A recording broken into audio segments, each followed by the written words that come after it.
Hey guys, Host here bringing you another video. So today's extra video is, I will say again, a league discussion. So apologies that there's two in a row. Just the extra videos of the day that I've been wanting to do haven't gone very well, but I will dedicate tomorrow to probably playing off-roll to Diamond and probably playing like 3 or 4 games of that, so you'll have those as the second video of the day upcoming. But I still was going to do this video regardless. It probably would have been yesterday or the day after. But we're going to be talking about the World Championship. Obviously, if you're completely unaware, which I'm sure a lot of you aren't, but the League of Legends World Championship kicks off literally from me uploading this video in 9 hours of me uploading this video. It's being held in Korea. And yeah, so basically I wanted to talk about just in general, my experience of the World Championship, of how I watched from Season 1 and how it's grown. But then I also want to talk about what you as a player of League can take from it. What is good to take from it, and how can you make yourself a better player by watching Worlds. So yeah, let's just get into a couple of things. So, as I mentioned, I have watched the League World Championship since Season 1. Which is the meme of the Season 1 World Championship was, it was held in Freak's basement and stuff like that. Obviously it wasn't, but it was very low production. And, there may have been only 30 people maybe in the live crowd. It only probably had about, 20,000 maybe people watching in the world at that time. And obviously, for someone like me who has watched the game grow the way that it has also grown with the World Championship, of its being hosted in the biggest stadiums on Earth. For me, one of the biggest indicators that the just in general esports has got a lot bigger wasn't even the World Championship. It was when the North America LCS was doing their finals and stuff to get into Worlds. I think last year or the year before, it was held in Madison Square Garden. If you guys don't know, Madison Square Garden is royalty when it comes to venues, in especially boxing. As a boxing fan myself, it was a very big deal when that league got there, and I was like, holy moly, we've made it. Even though it's not a very big venue in terms of size, it was very impressive that league is in Madison Square Garden in New York. But we've been in the massive stadiums all over the world, and it looks to be pretty accepted. There hasn't really been much backlash. I remember, again, this is where we can kind of talk about my history with it. I remember when it was starting to get bigger in Season 3. Occasionally you had, these news outlets that, with these sports commentators on the desk. And I do remember it was Fox News or something back in I want to say 2013, 2014, that basically were talking really badly about esports and how it's never going to make it and it's not going to be in stadiums. And obviously they were proven wrong. But it was damn, why is there so much hostility to it? And that's why I love the League of Legends World Championship, because it kind of celebrates what it is. It's the biggest esport event of the year, and that does include the other esports events. The league statistically and how many viewers it has is massive. Last year, and again, they do sometimes write a bit cagey with releasing the figures, but the most recent figures that they released is that the highest concurrent amount of viewers that they had at any one time at 102 million people watching. Think 102 million people watching at one time, the same exact time. That's insane. And obviously, yes, the vast majority of those would be China, but it still counts. It's a global sport or global esport. So for me, Worlds is a bit special for me because it's not only the best players, the best teams fighting against each other, trying to see who's the best. To me, it's also a reminder of what League was and how it's kind of got there. So that's why I love the World Championship. And even though what I'm about to move on to is I don't watch a lot of the games, or I watch some, but I can't sit down and watch League for 6 or 7 hours at a time. I just don't have that in me. I never really have, even though, let's say, in Season 3 was the pinnacle of how much I loved League and I watched a lot of it and stuff like that. I couldn't even do it back then. So what I do is I kind of pick and choose who I watch and the teams that I like. And if there's a game that I've heard that, oh damn, that game was fantastic, I'll go back and watch it. I'll watch the VOD. And that is something that I'd recommend.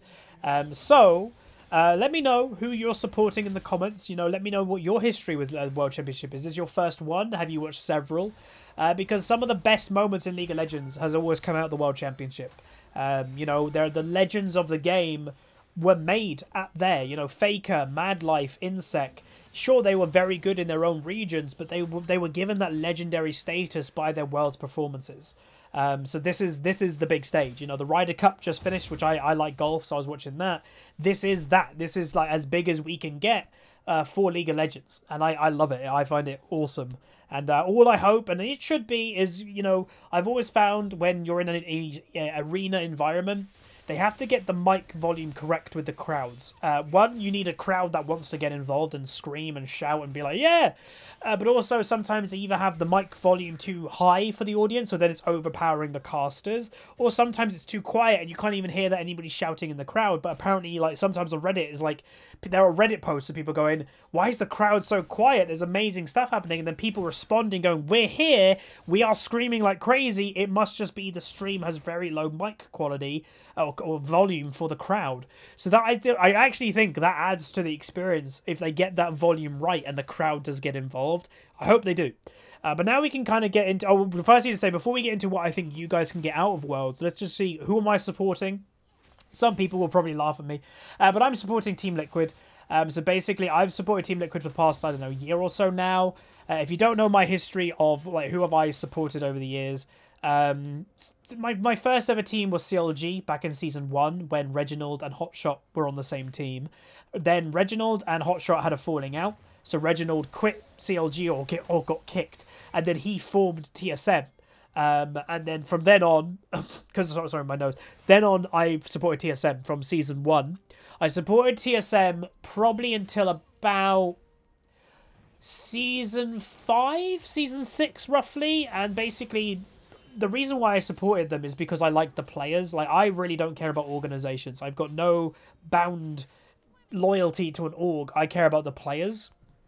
So when all my old school players were quitting, you know, Dyrus, Odd One, you know, all the old guys, I was like, you know, who the hell's left? And I originally supported CLG, and basically I just got to support mainly Doublelift, my main player that I enjoyed watching, and his content, his personality, which probably some people will be surprised with because our personalities are nothing alike.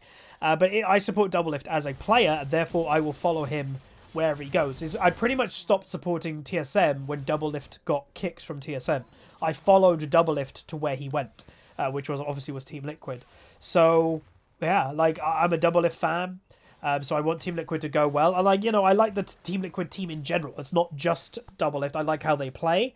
I like that, you know, they are adaptable. That obviously Doublelift is their star, but if he's not having a great game, they will adapt and they will shift. That's good.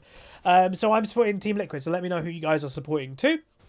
But now we can get into, I'd say, the more important thing of what you as a player can take from Worlds and what you should and what you shouldn't do. So what you should do is just, like, have fun. It's more there for entertainment than anything else. So that is your number one priority when it comes to watching the League of Legends World Championship, is have fun. Watch it for, your priority should be entertainment. You know, I'd recommend, if you're not going, obviously, to Worlds and you're not going to go to a viewing party, what me and my friends usually do, you know, they're not massive into League anymore, but a lot of them do still watch the World Championship. We're all on Discord together. We're all kind of, like, rooting for one team. We kind of pick a team at the start of every game, and then at least you've got, like, a kind of a dog in the race. That you're like, oh, this game I'm going to support Gambit, even though you normally don't. And, like, at least you're kind of rooting for somebody. That's what I'd recommend to do. It makes it more fun. And there should be Worlds Pick'em, that you get to pick your team, unless they're not doing it this year. I don't know. But then what you should and shouldn't do. So what you should do is look mechanically what people are doing. That is probably the number one. It's like, you know, any tricks mechanically, any new combos that, you know, you can discover. That is probably the number one priority, is you're learning their mechanics. And obviously a lot of those will be reaction time and stuff like that. It kind of shows how important the reaction time and all that good stuff is. What you shouldn't do, and I say again, it's very important, is you shouldn't look at their team comps and try to mimic that in solo queue. Or even flex queue without knowing what you're doing. So when it comes to Worlds, you have to remember, this is the pinnacle of League of Legends. These are the best players, the best teams, the best coaches, the best analysts. So everything that they're doing isn't by mistake. It isn't random. So they're picking a team comp precisely for each of their players' strengths. They're also picking it against the enemy's weaknesses, because they scout their opponents for weeks in advance. And they look into all the statistics of, like, oh, we're playing against Cloud9. Oh, Sneaky is weak against that AD carry statistically. Okay, let's practice that AD carry. That's the AD carry you're going to play. They know this weeks in advance, which obviously you don't in solo queue. So it's always be a little bit careful with mimicking what the pros are doing. I will say what you can do with it though, if like they pick a combo that is like an amazing combo that you've never really seen before and it's working really well, then yeah, you can look to pick that up, but just make sure you know why the combo's working. Don't just go, oh, they played, you know, a basic one, Rengar, Orianna, let's just play those two champs. Obviously the reason that you pick those two champs is Rengar can ult in with her ball and then the combo, stuff like that. Like you need to know what they're doing and why. But you can learn a lot from Worlds, a lot. Again, if you go, depending who's casting, because they've got a different range of skill in the casters, I would recommend to listen to some casters more than others. But if they have casters that know what they're talking about, like Kobe and stuff like that, listen to their analysis when it comes to why. Always be out for the, like, when you're listening to the commentary, when it comes to analysis in Worlds, always listen out for the word why, because if they're not answering that question, there's no point listening. You have to know why they're doing it. So yeah, look out for that.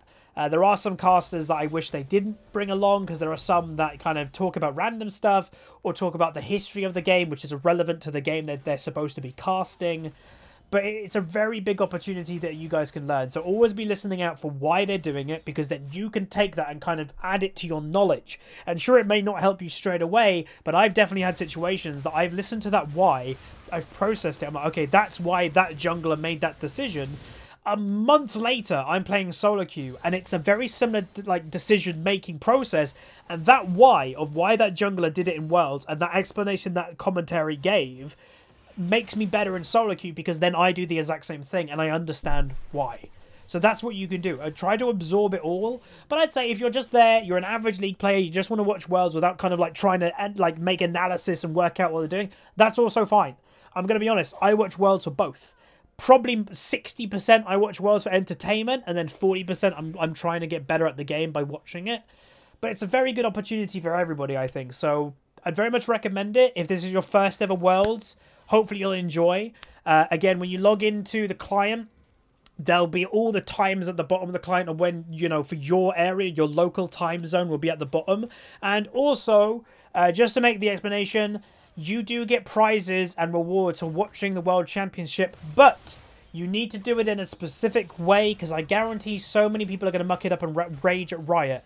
So, all you have to do, if you want to earn rewards, and again, I've recommended this for years, basically they don't have the technology in certain ways right now. You have to go on LOL Esports, the website, log in to the LOL Esports website with the account that you want the rewards to go to, and then embedded they will have a Twitch and YouTube live stream. You watch it on LOL Esports. It's still Twitch or YouTube, but it's an embedded video player that can identify you logged into LOL Esports. If you just watch it on twitch.tv or youtube.com, they don't know what LOL account you're watching from. You have to watch it from LOL Esports. And yeah, you can earn some rewards. I don't think they're crazy rewards, but hell, it's something, right? Like, that's better than nothing. But yeah, make sure you do that too. And yeah, I'm really looking forward to it. I'm hoping that we see some cool things. I'm hoping that it's just not the same generic stuff every time. You know, the same team comp every single game. But, you know, I'm looking down here. The starting game of Worlds 2018 is Cloud9 versus Kaboom. And obviously we've got, you know, it's the group stage at the beginning. So if you're wondering what these are, these, if I'm not mistaken, the games that are upcoming are basically for mainly the teams that came in third place or the other regions. So it's like Cloud9 came third in North America. I think Gamers 2 came third in Europe. So this is for those teams who haven't like qualified straight away to try and qualify to the actual World Championship. This is the group stage, or like, no, the knockout stage is one of them. But anyway, that's going to be the discussion for today. Let me know all that stuff about Worlds in the comment section. But throw a like, throw a comment, subscribe, and I'll see you guys next time. And again, there will be gameplay content as the second video of the day very soon. As I mentioned, tomorrow's stream, which I do recommend to check out, by the way, because I'm also going to be opening some Pokemon cards on the stream. But yeah, tomorrow I'll be recording Off-Roll to Diamond to be the second video of the day for probably the next upcoming week or so. And also, I may as well announce it here, with the update or the new game of Forza Horizon coming out. I'm a big fan of that. We'll most likely do a Huzzy one-shot of that game as well in the upcoming days. But anyway, that's going to be it. Like, subscribe. See you guys next time. See ya.